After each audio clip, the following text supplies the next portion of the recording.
Centuries ago, on the old Silk Road, the land now known as Armenia was something of a halfway mark for traders traveling between ancient Rome and Western China.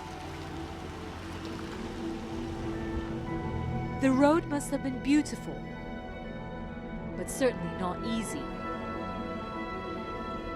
Merchants seeking new markets in the lush agricultural valleys of what is now modern Georgia would have had to cross these mountains, the Lesser Caucasus. Don't let their name fool you. The highest peak here is over 4,000 meters tall, more than 13,000 feet.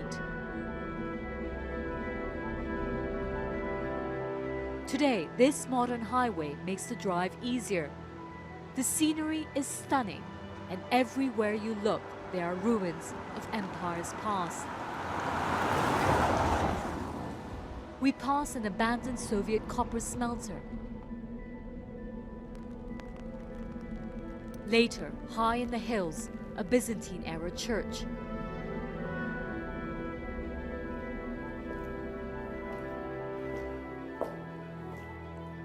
We're on our way to Georgia, and we've just stopped by this incredible monastery complex. It's more than 1,000 years old, and it's still really well preserved.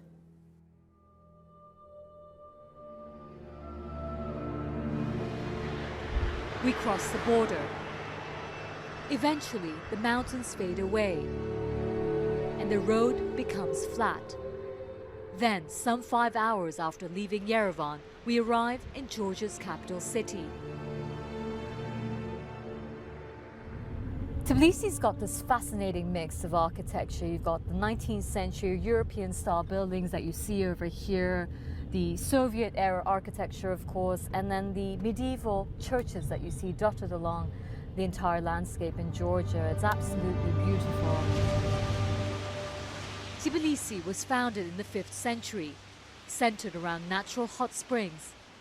This is the heart of Tbilisi's old town, and under the domes that you see over here are a number of Georgia's centuries-old warm sulfur baths. In fact, historians say when traders used to travel along the old Silk Road, they used to stop here because this was a natural source of warm water. And in fact, Tbilisi in Georgian means warm. You'd need warmth traveling here in the fall. Still, the cold air doesn't keep modern traders away.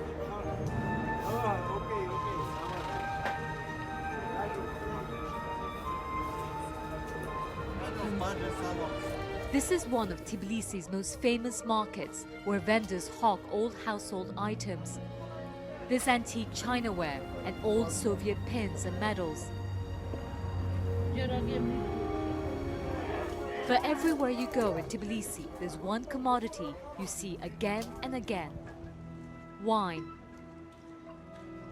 There are wine bars, wine shops, all of them offering a unique vintage. Hello. Hello. Hi, I'm Sanima. Hi, my name is Arthur. Very nice to meet you. I explored this one in a centuries-old basement to learn more. February 2010, Chakrulo. Arthur, a vendor here, shows me several locally made wines. You like it? Very good. Very, very nice. He explains why they're popular. Georgia has more than 500 grape varieties, and historically it is one of the best regions in the world to grow them. Many here believe that wine originated in Georgia. Evidence unearthed by archaeologists shows that grapes were cultivated and fermented not far from here some 8,000 years ago. To get a sense of that history, you have to see it and taste it for yourself. Color? It's orange. Yes. It's unfiltered wine. Quite dry. Correct. Citrusy a little bit. Yes. It's delicious. Our road trip continues northeast to Georgia's wine country. We pass through small villages and beautiful natural landscapes. Just over an hour from Tbilisi, we drive through a valley at the foot of the Great Caucasus. This is Khaketi, home to some of the oldest vineyards in the region. That's what brought George here. He runs a local winery called Sinandali. The reason why the grapes in Kakheti is so good is that here is very special climate, soil, land, humidity, and all other necessary things which you need to have good grapes. Fall harvest is the busiest time in the year for farmers here. Making wine in Georgia has changed little over the millennia. The process starts by hand. The picking, the packing. Back at the winery though, modern machines make sorting and crushing the grapes much easier. Technologically, everything develops, and it changes a lot. But the idea how to make wine is the same like it was 8,000 years old. The fermentation and storage tanks are also modern. European-style vats and oak barrels. But traditional methods are still used. Centuries ago, Georgians fermented wine in underground earthen vats covered with sand. They still do, producing this uniquely orange-colored, unfiltered wine. This is traditional Sinandali, with Georgian style of winemaking. And if you take this as smell, this is like dry fruits. It's beautiful.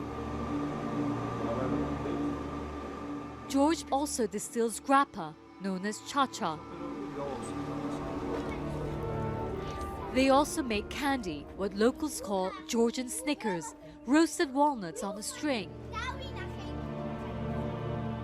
Dipped and coated with thick grape juice extract, the tubes are then hung to dry. Of course, wine is the main focus here. This is culture, this is heritage, and I think the wine may be the most important part of Georgian history and Georgian culture. Today, as in the past, wine is used to mourn and celebrate. Many families own at least a small grapevine to make their own. George Piratashvili has quite a few. He's a fourth-generation winemaker.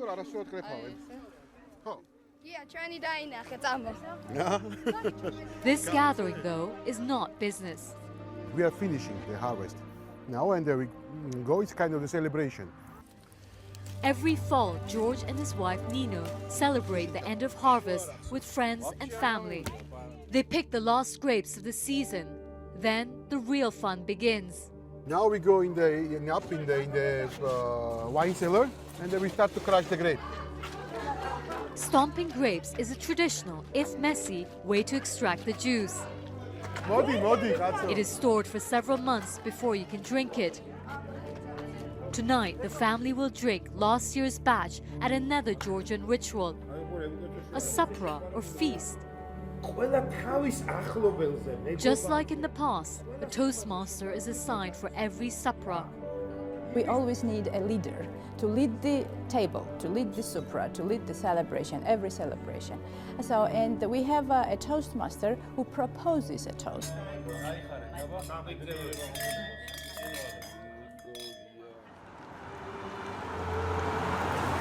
On my road trip through the Caucasus, I've seen the region's deep connection with the past.